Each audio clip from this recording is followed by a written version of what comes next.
The Richest Man in Babylon, a book by George S. Clason.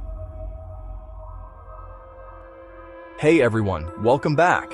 Today, we're diving deep into a classic that's helped countless people understand the timeless principles of building wealth, The Richest Man in Babylon by George S. Clason.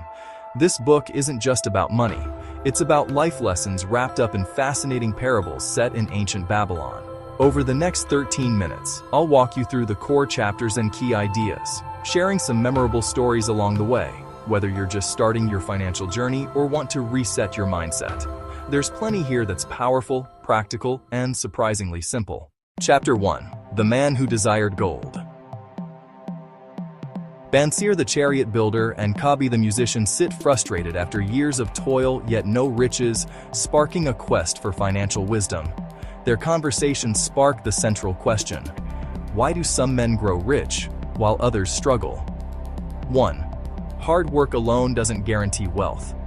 They slaved over crafts but stayed poor, showing effort needs smart money direction. 2. Desire sparks action. Their envy of the rich drives them to seek Arkad, Babylon's richest man and old friend. 3. Learn from the successful. They resolve to copy Arkad's path, proving knowledge trumps blind labor. This shows that wealth is not accidental. It comes from learning proven principles. Chapter 2. The Richest Man in Babylon. Arkad, once poor like them, shares how a lender taught him wealth secrets, turning his life around through disciplined habits.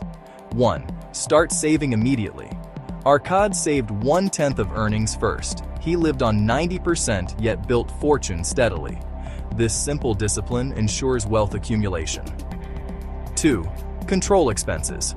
He cut unnecessary wants, expounding that budgeting below income frees capital. Living within means prevents erosion of savings. 3. Make gold multiply. Invest savings wisely. Arkad's lender example showed loaned coins breeding more via interest. This lesson talks more about money that should be invested wisely so it grows. Idle savings do not create wealth. Chapter 3. 7 Cures for a Lean Purse. Arkad teaches Babylon's king and citizens these cures to fatten purses, using parables to illustrate practical steps. Arkad rallies idlers with proven rules from his rise. 1. Pay yourself first. Save 10%. Save consistently from every income. Arkad saved 1/10, explaining it multiplies via compound interest without lifestyle cuts. By consistently setting aside a portion of your earnings before spending on anything else, you begin the process of accumulation that leads to financial independence. 2. Budget to live on less. Budget carefully. Avoid spending on fleeting desires. Expounds desires as controllable. Cut luxuries like feasts to protect savings. The key here isn't deprivation, but conscious spending. Arkad teaches that we often mistake desires for necessities, and that by distinguishing between the two, we can live well within our means while still saving for the future. 3. Multiply savings through investment. Make gold work. Invest in ventures that bring steady returns. For example, safe loans at interest grew Arkad's wealth. This principle emphasizes the importance of investing your savings wisely. Money that sits idle loses value to inflation, while money invested wisely grows through compound interest, creating additional income streams. 4. Guard treasures from loss. Avoid risky schemes. Only invest where knowledgeable, like trusted merchants. Seek advice from experienced men. Arkad cautions against get-rich-quick schemes and speculative investments. Before investing, one should seek knowledge from experienced investors and understand the risks involved. 5. Own your home. Building or buying a house provides stability and pride. It builds equity. For example is the parable of renter versus owner, showing long-term gains. While this principle might seem less universally applicable in today's economy, the underlying concept of investing in assets that provide both utility and potential appreciation remains valuable. 6. Plan future income. Insure via pensions or skills. Expounds retirement foresight. This principle advocates for retirement planning and insurance. Arkad suggests that a wise person must prepare for the time when they can no longer work and ensure their family will be provided for in case of misfortune. 7. Boost earning ability. Continuous learning. Arkad advanced from scribe by gaining expertise. The final cure emphasizes personal development. By increasing your knowledge, skills, and abilities, you increase your earning potential, which in turn accelerates your wealth-building journey. Chapter 4. Meet the Goddess of Luck. Sharu Nada, a merchant, explains luck favors prepared action. 1. Luck follows opportunity seized.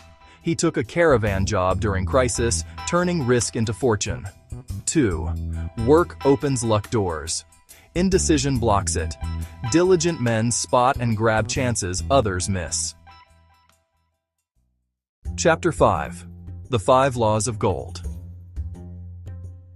Arkad's son Nomasir learns gold's laws guarding wealth, tested in far lands. Nomasir squanders inheritance, but redeems via these rules. 1. Gold comes to who saves 1/10. This reinforces the first cure, the importance of consistent saving. Kalabab explains that money is attracted to those who respect it enough to set aside a portion for the future, creating a foundation for wealth accumulation. 2. Gold works for owners industriously. This law highlights the power of investing. When you put your savings to work wisely, it generates returns that compound over time. The key is finding profitable employment for your money, investments that provide steady, reliable returns. 3. Stays with wise investors. This law emphasizes the importance of seeking expert advice and being cautious with investments. Kalabab shares the story of a man who invested in a questionable business against the advice of experienced investors and lost everything. The lesson is to trust those with proven experience in managing money. 4. Flies away from ignorance. This law warns against investing in things you don't understand. The book provides examples of people who lost money by investing in schemes they didn't fully comprehend or that promised unrealistic returns. The lesson is to invest only in areas where you have knowledge or have sought reliable guidance. 5. Obeys experienced slaves. The final law cautions against greed and unrealistic expectations. Those seeking extraordinary returns often end up with extraordinary losses. Kalabab emphasizes that wealth building is a gradual process that requires patience, wisdom, and realistic expectations. Chapter 6. The Gold Lender of Babylon. In this part, we hear the story of Rodin, a spear maker, who wants to borrow money to expand his business. But before lending, the gold lender gives Rodin wise advice. 1. Invest only in ventures you understand. Never invest based on promises alone. Do your research. 2. Beware of lending your money without collateral or security. Protect your wealth from careless borrowers. 3. Wise debt management. Take loans only when you have a realistic plan to pay them back. This chapter highlights the importance of prudence, even when the desire to grow faster tempts us to take bigger risks. Chapter 7. The Walls of Babylon. This chapter uses the metaphor of the city walls to remind us about protection, not just physical security, but financial security through preparation and discipline. 1. Protect your wealth from unforeseen loss. The story describes how Babylon's walls kept enemies out, just as wise financial planning guards your assets. 2. Insurance and emergency funds. Be ready for the unexpected. It's a reminder that wealth is fragile unless guarded carefully. Chapter 8. The Camel Trader of Babylon. Dabasir's story returns here, giving a powerful example of overcoming debt and rebuilding financial freedom. 1. Face your financial problems honestly. Dabasir admits his debt and makes a plan. 2. Create a disciplined repayment plan. Paying even a small amount regularly can restore control. 3. Changing habits is key. Transforming spending and borrowing habits leads to lasting success. This story is so relatable. It's about real-life struggles that often hold people back. Chapter 9. The clay tablets from Babylon. This chapter distills Babylonian wisdom into instructions carved on tablets, focusing on practical actions anyone can take. 1. Save 10% of income every month. 2. Invest wisely to generate returns. 3. Use earnings to create more earning opportunities. It's a neat, succinct way to remember these old yet powerful money habits. Chapter 10. The Luckiest Man. In the final chapter, we meet a man whose life proves that luck is not random. It is something you build through courage, discipline, and action. The chapter follows Sharu Nada, who once suffered as a slave and later became a successful merchant, showing that hardship can become the beginning of greatness. 1. Luck favors those who keep moving. Sharu Nada's story shows that people who act instead of waiting are the ones most likely to meet opportunity. He does not sit still and complain about life. He keeps working, learning, and moving forward. The lesson is that luck often appears after effort, not before it. 2. Difficult beginnings do not decide your future. The chapter reminds us that a painful past does not have to become a permanent identity. Even someone who was once enslaved can rise into wealth and respect through persistence and wise decisions. This makes the message deeply inspiring. Your starting point is not your final destination. 3. Good habits create lasting fortune. Sharu Nada's success did not come from one lucky event. It came from repeated discipline, careful choices, and the habit of using money wisely. 4. Character matters as much as skill. The chapter suggests that honesty, responsibility, and patience attract better results than greed or recklessness. A person who can be trusted will find more opportunities because others are willing to work with them. In Babylon, reputation was a kind of wealth too. 5. Every setback can teach wisdom. Sharu Nada's suffering becomes part of the reason he later succeeds.